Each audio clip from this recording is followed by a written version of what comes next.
Welcome to the Living Artist Podcast. I'm your host, Preston M. Smith.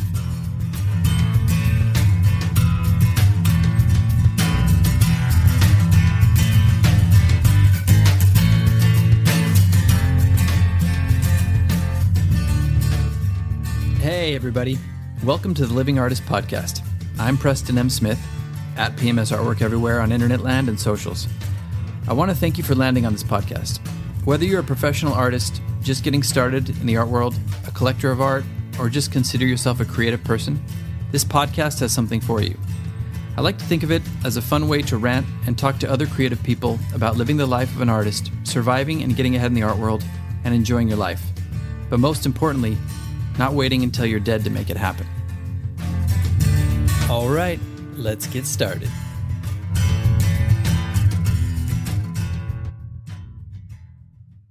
Youth sports families and fans, huddle up. Wherever life takes you, Game Changer keeps you connected. Stream games live in full HD when you can't be there. Get play-by-play updates right on your phone. And share game highlights with everyone. Full bragging rights included. Live the game like never before with Game Changer. Create your free account today at gc.com. This episode is brought to you by Beneful. Dogs of the world, lend me your ears, snoots, and little toe beans. We've been sitting and staying for boring food for too long. It's time to demand high-quality ingredients, fresh from the pantry. Together with Beneful freshly prepared meals, we can start a mealtime revolution. Can I get a woof woof? Kick boring in the bowl with Beneful freshly prepared meals. Visit Purina.com/Beneful to shop now.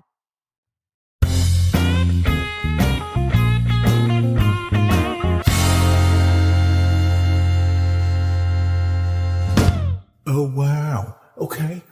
Welcome back to the It's Wild podcast with your host, Owen, and... Yes, indeedy. Good old McConaughey. That's right, everybody. You made it into the rapid fire portion of the podcast. And we're going to just knock this one out. Take it, little buddy. Oh, wow, me? Okay. Let's see.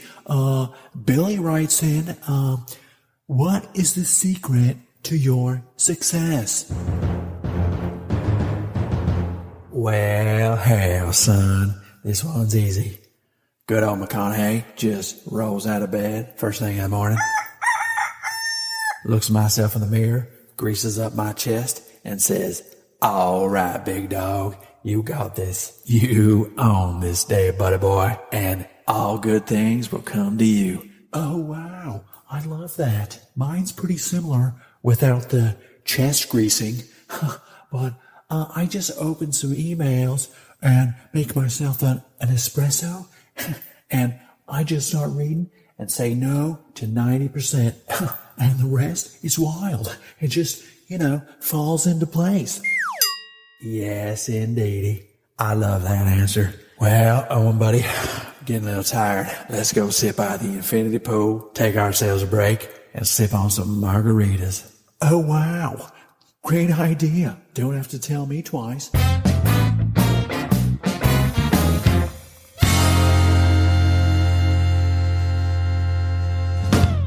Oh, wow. Welcome back to the podcast, everybody. Had to throw in another, oh, wow. That intro is kind of a crude example of what I'm going to be talking about today on the podcast, which I think really matters, especially nowadays in our contemporary influencer and podcast and content creation economy. I think this is really important. Context matters, order matters, and be careful who you listen to. And make sure that you filter what you're listening to and it's grounded in a bit of reality. And let me explain what I mean by that. I think there's a lot of people out there who are putting out content and, we gravitate typically, and I do the same thing. We gravitate a lot of the times to people who have really excelled in life. I would even go further than that to say celebrities and people who are, very famous and well known and have a lot of money, have a lot of resources. And it's not to say these people didn't work hard to get where they are. Most of them did. I mean, even the example at the beginning, both of those guys worked hard to get where they are. But I am saying that a lot of times we listen to people and we hear what they're doing now in their current lifestyles, maybe 20, 30 years into their careers, maybe 15 years into their careers, it doesn't matter. And they're at a very different place than where they were before. So you might hear somebody say, you know what, you just gotta, do a journal. You just got to do a gratitude journal every night, have a meditation practice in the morning, and then just let the day come to you. That's what I do. Or, fill in the blank of any number of protocols that people are taking, or talking about how their day kind of unfolds from a very different context and a very different reality than a lot of us are experiencing. So I think you have to do a couple things. You have to, first of all, understand when you're listening to somebody and, understand, first of all, is this a person who I can really relate to? Is this a person who's in the same field as me? Is this person an artist? Is this person a creator? Is this person, an actor or a musician? Something in the similar realm that you're in that you want to be excelling at or making a living at. You're going to want to understand that some of this stuff is for entertainment value, and some of it is, good tips for mindset and, looking at the world through a certain type of lens. But you have to also understand that if you're trying to get started in any sort of artistic endeavor or artistic career where the odds are kind of stacked against you, I would say listen to what these people are saying, but almost more importantly, you have to go back and look at what they actually did when they were starting out. Because they might be like, well, work smarter, not harder. Have a good work-life balance.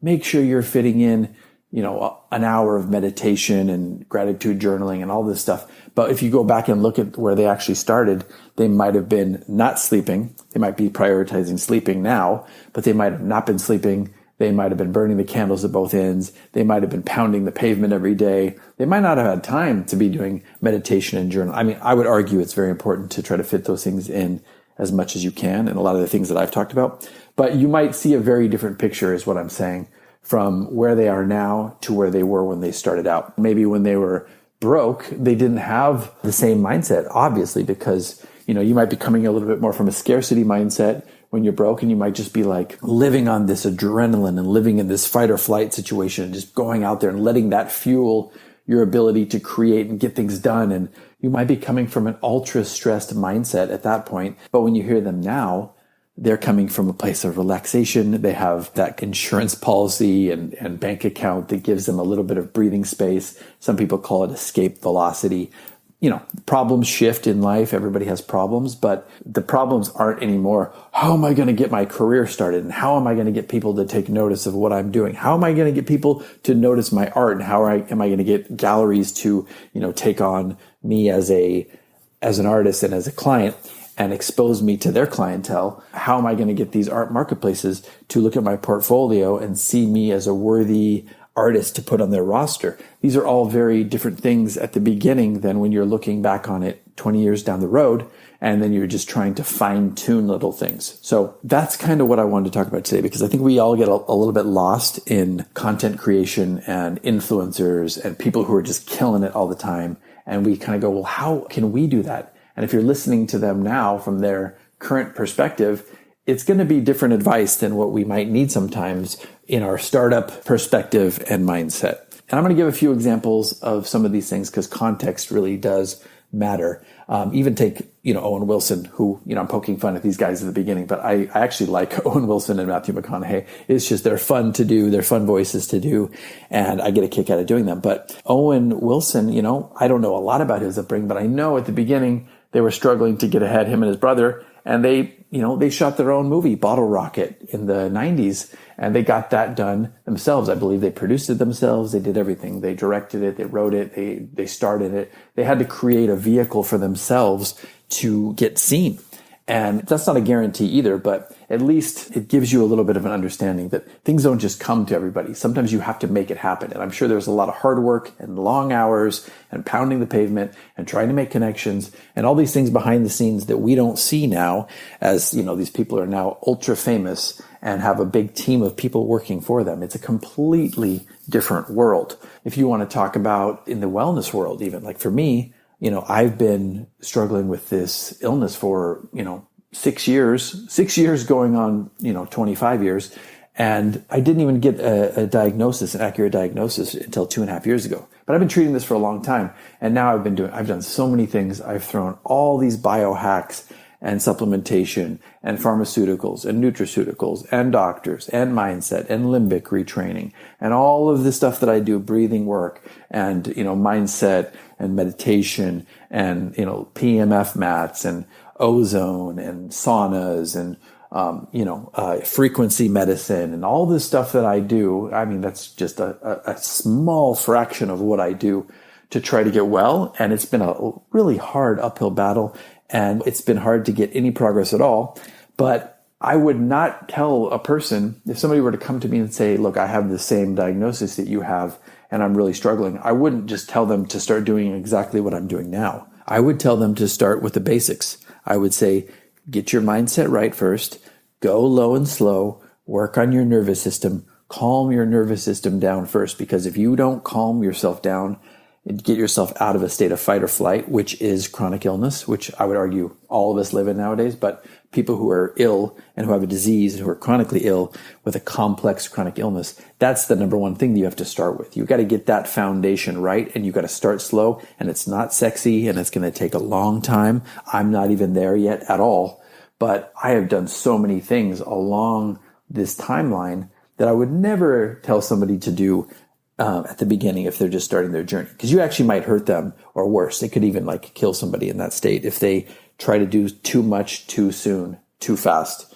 And so that's another example from a different realm. But even from, the art realm, if you want to look at my starting point, I try to give a very balanced perspective on the podcast. I try to give all these different frameworks and mindsets and, strategies and all these things. And I talk about how I started out. But, sometimes even talking about things from my perspective now, like I have established myself pretty well in LA in the art world, and I've established myself very well online in the online art galleries and marketplaces, and I've sold to, hundreds and hundreds of collectors around the world.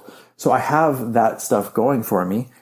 I'm not by any means a famous artist or, making billions of dollars, not at all. But I have established for decades, a very strong foundation of art and a backlog and inventory of thousands of paintings. And people don't even understand how much time and effort and focus it takes to amass 1,100 paintings at my age. How much time has to go into that and how much energy?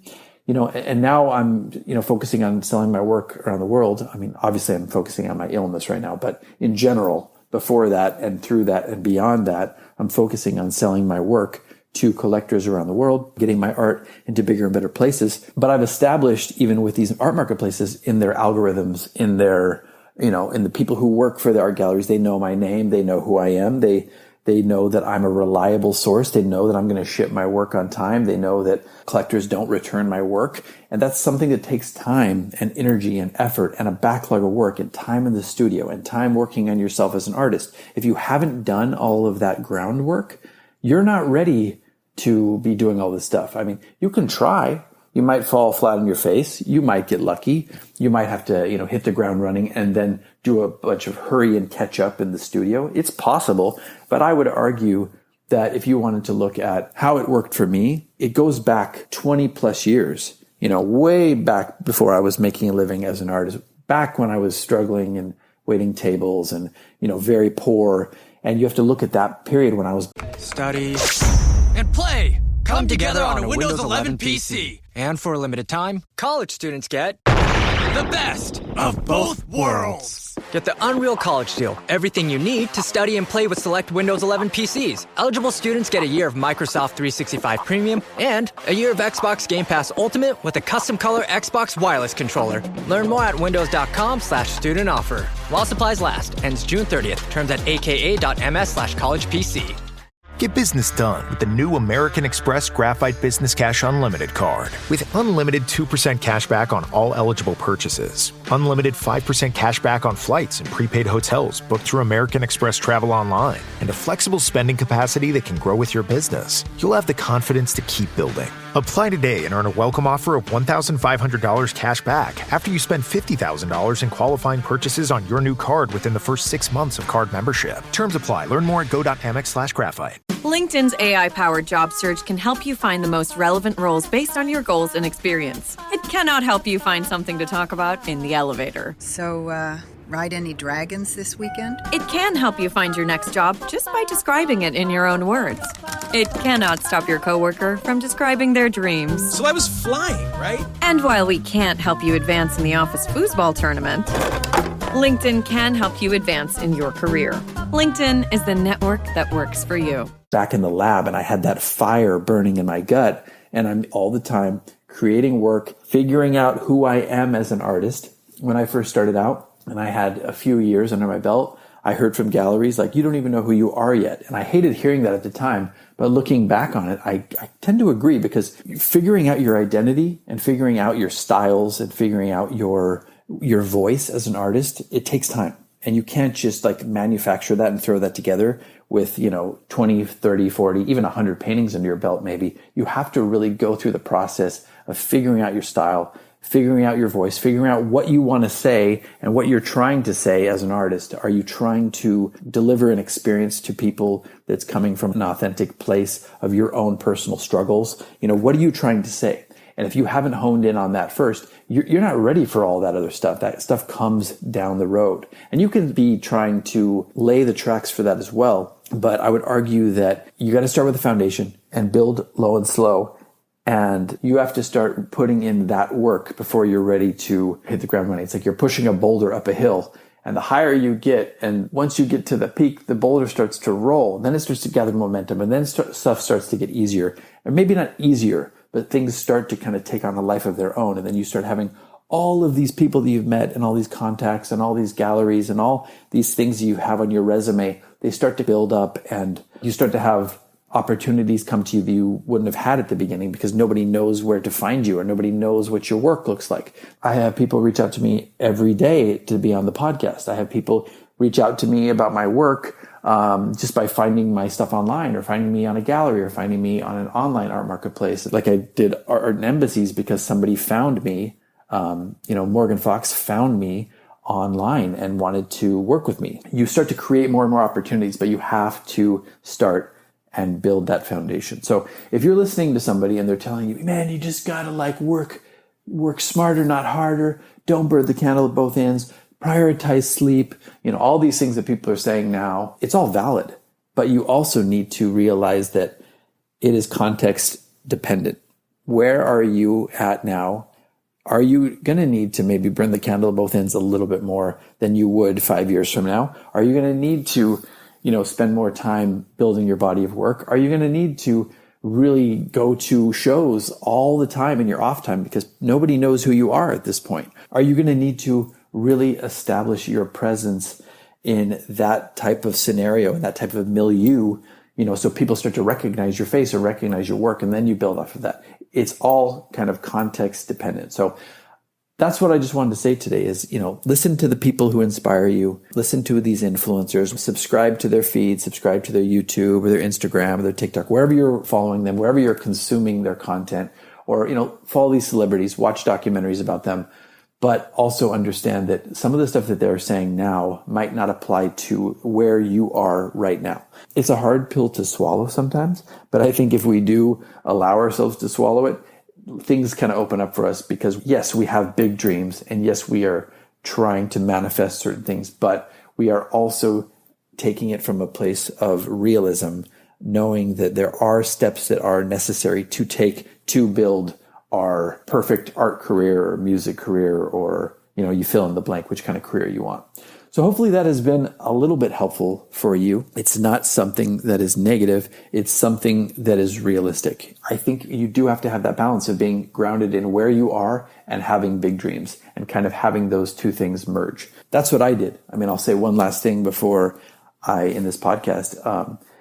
I would argue that when I was first starting out, I was too much focused in dreams of fame and fortune and being discovered and all this stuff. And you can argue that it's important to have that artistic foresight and almost like a healthy delusion, but when I was too focused on that, I didn't do any of the work of the pounding the pavement, of the getting my work out there, of making contacts, of getting into galleries, of discovering strategies, self-help things that gave me the motivation to actually see the necessary steps I needed to take to make that dream become a reality. I had this, a lot of people have this, and you can go too far the other way too. You can be all strategy and all like hustle culture, go, grind, and then not have the dreams and not have the passion that is the fuel that you actually need to throw on the fire to keep that fire burning really strongly in your belly. So you need both, but I think it'll serve us well to just know that we have to run this information through our own individual filter.